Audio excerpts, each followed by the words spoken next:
The new set of Shadowverse Worlds Beyond is about to release in 4 days, and before it drops, I want to look back at the decks that really stood out to me this season. Not just the most competitive ones, but also the decks that were fun, unique, or just straight up satisfying to play.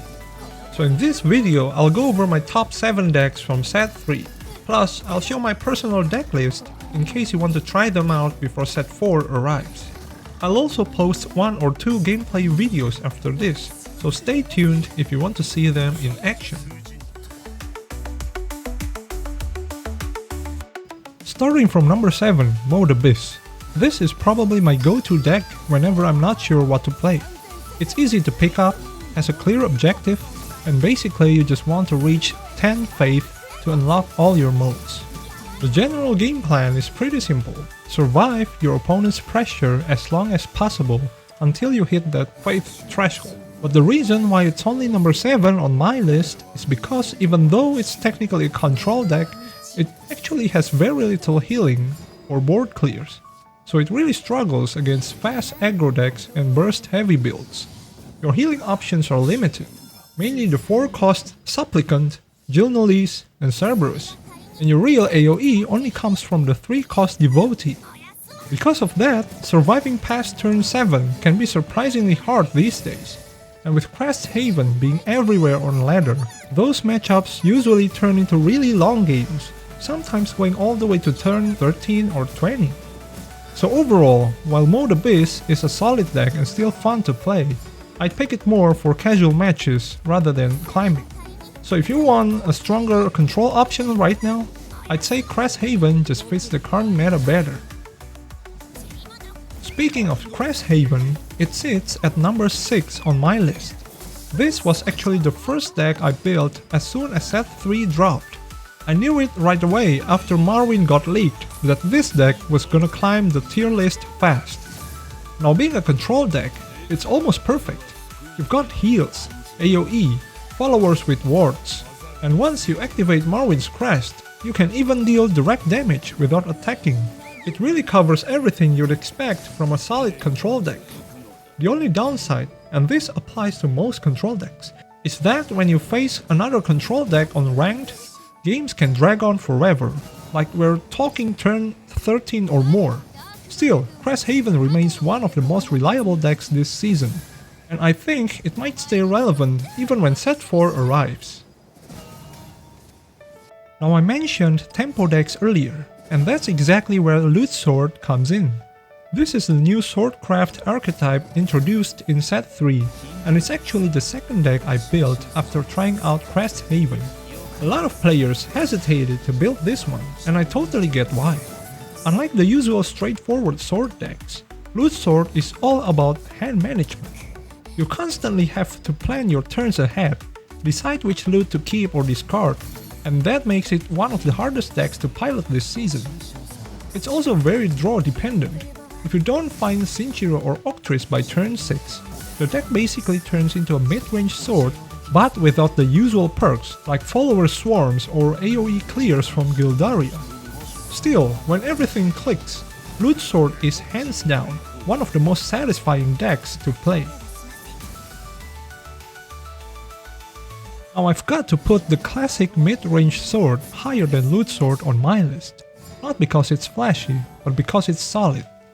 It's far easier to play, yet it can still deliver the same kind of explosive finish by turn 9. The big difference here is consistency. This deck doesn't rely on specific draws. You can curve out smoothly almost every game, and that alone makes it more reliable for ranked play.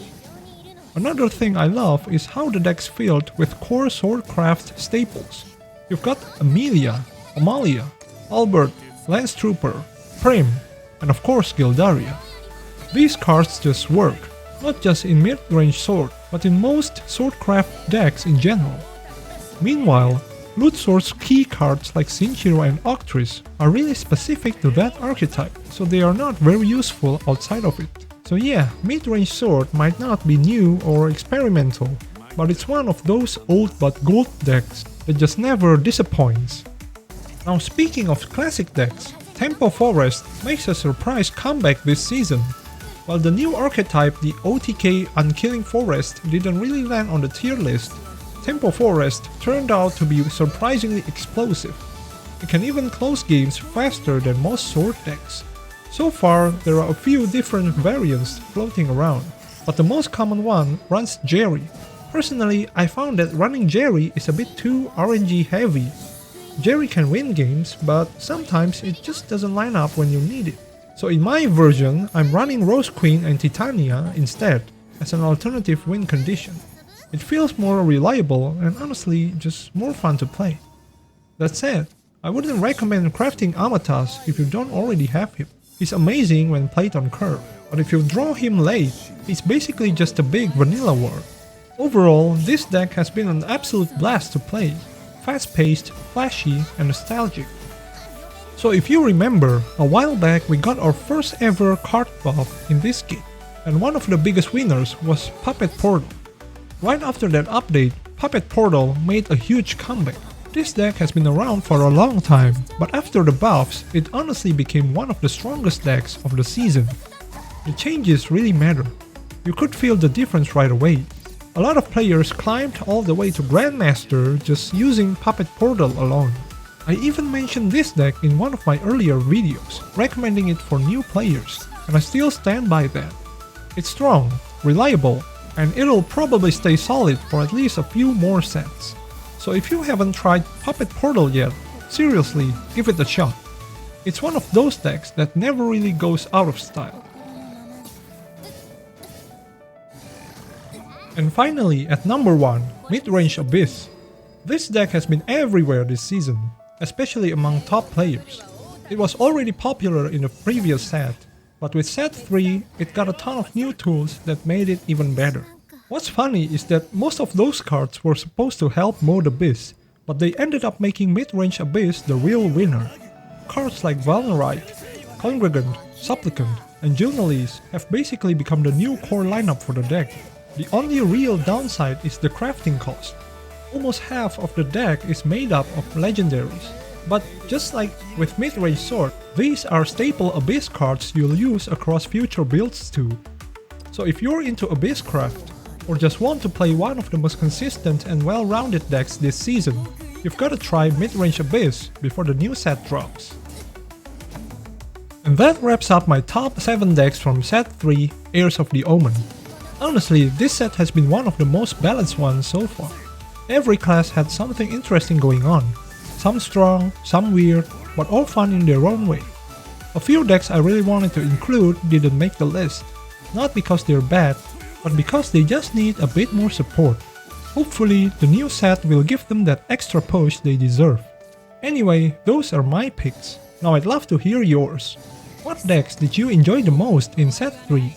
Or maybe which ones do you hope to get stronger in the next set? Let me know in the comments below. I always enjoy reading your takes. Thanks for watching, and as always, I'll see you in the next one.